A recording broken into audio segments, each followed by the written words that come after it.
Hi, welcome back, and thanks for joining me as we continue to study and talk about some very interesting articles and questions in the Summa. And I titled this video, The Most Perplexing Question in the Summa, because about 10 years ago or so, I decided I was just going to read the entire Summa from beginning to end, and it took me about 9 months, and I enjoyed every single moment of it.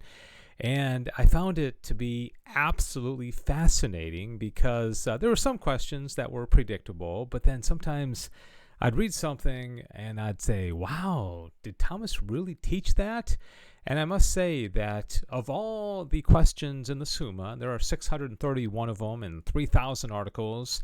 This question, which is question number 23 on predestination, is the one that I think surprised me the most because, like you, if you're a Catholic, you probably think of predestination and know that the Catholic Church really doesn't teach it in the sense that somebody like John Calvin does. Of course, Calvinists get the reputation, and many of them do believe in what's called double predestination, where basically free will is gone and we're predestined, and God has already decided if we're going to heaven or to hell, and we just have to figure out, I guess, if we're in the elect or the reprobates, and there's nothing we can do about it. Okay, we're either going to heaven or hell, and no free will. Just God has preordained it all, and that's what double predestination would be. And so when I got to the question 23, the first time I read the Summa, when Thomas asks in Article 1, Question 23, whether men are predestined by God, of course, I'm thinking, of course not. Men, we're not predestined. That would take away our free will. God can't ordain us to a certain end, right? Well, lo and behold, to my surprise, this is what I read in the corpus of that article. He says, yes, we are predestined. And he goes on to say, it is fitting that God should predestine men, for all things are subject to his providence. Now, it belongs to providence to direct things towards their end. Okay, teleology, providence, right? The end towards which created things are directed by God is twofold, one which exceeds all proportion and faculty of created nature, and this end is life eternal. Okay, that's what the first article of the Summa is about. Our end is supernatural, right? And that consists in seeing God, which is above the nature of every creature. The other end, however, is proportionate to created nature, to which end created being can attain according to the power of its nature. Okay, this is what we can accomplish on our own, or any creature can do on its own without being lifted above its nature, right? Now, he says, if a thing cannot attain to something by the power of its nature, it must be directed thereto by another. Thus, an arrow is directed by the archer towards a mark. That's a very frequent analogy that Thomas uses in the Summa. Hence, properly speaking, a rational creature capable of eternal life is led toward it, directed, as it were, by God. The reason of that direction pre-exists in God, as in him is the type of the order of all things toward their end, which we proved above to be providence. Now the type in the mind of the doer of something to be done is a kind of pre-existence in him of the thing to be done. Hence, the type of the aforesaid direction of a rational creature toward the end of life eternal is called predestination. Okay, so he's using the terminology of providence. He didn't say teleology, but this is teleology, God directing things to the end. Think of the fifth proof for the existence of God with the governance of the world and all things being directed. And it's really fascinating, isn't it?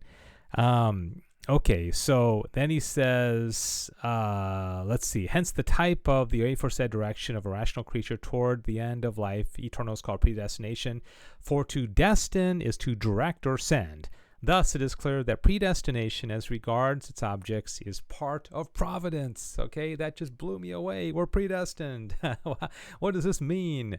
All right, so he goes on, and then it's kind of like he doubles down. Okay, a reprobation is when one goes to hell, right? So now he's asking in Article 3, does God reprobate any man? You would think, of course not. God doesn't reprobate any man. God isn't going to send anybody to hell, right? Isn't that a creepy picture there? Then he goes on to say, God does reprobate some. I'm like, oh my goodness, I can't believe this. For it was said above that predestination is a part of providence. To providence, however, it belongs to permit certain defects in those things which are subject to providence. Thus, as men are ordained to eternal life through the providence of God, it is likewise part of that providence to permit some to fall away from that end. This is called reprobation. Thus, as predestination is part of providence in regard to those ordained to eternal salvation, so reprobation is part of providence in regard to those who turn aside from that end. Hence, reprobation implies not only foreknowledge, but also something more, as does providence. Okay? Therefore, as predestination includes the will to confer grace and glory, so also reprobation includes the will to permit a person to fall into sin and to impose the punishment of damnation on account of that sin. So here we have this, I guess you could say, some tension or free will working together with God's immutability, his simplicity, his perfection, that, nothing comes to God as a surprise. Like, oh gosh, I thought that person was going to go to heaven and they went to hell. No, he knows all this. He has foreknowledge. God is not in time, right?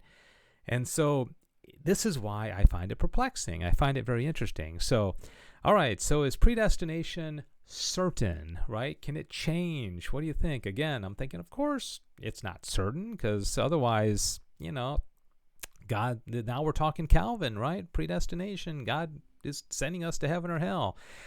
He says predestination most certainly and infallibly takes effect, yet it does not impose any necessity, so that namely its effect should take place from necessity. For it was said above that predestination is a part of providence. He keeps going back to that. But not all things subject to providence are necessary. Some things happening from contingency according to the nature of the proximate causes which divine providence has ordained to such effects. Yet the order of providence is infallible. Okay? So also the order of predestination is certain. Yet free will is not destroyed. That's the key. Okay? And I think this is where we disagree with the double predestination Calvinists, whence the effect of predestination has its contingency.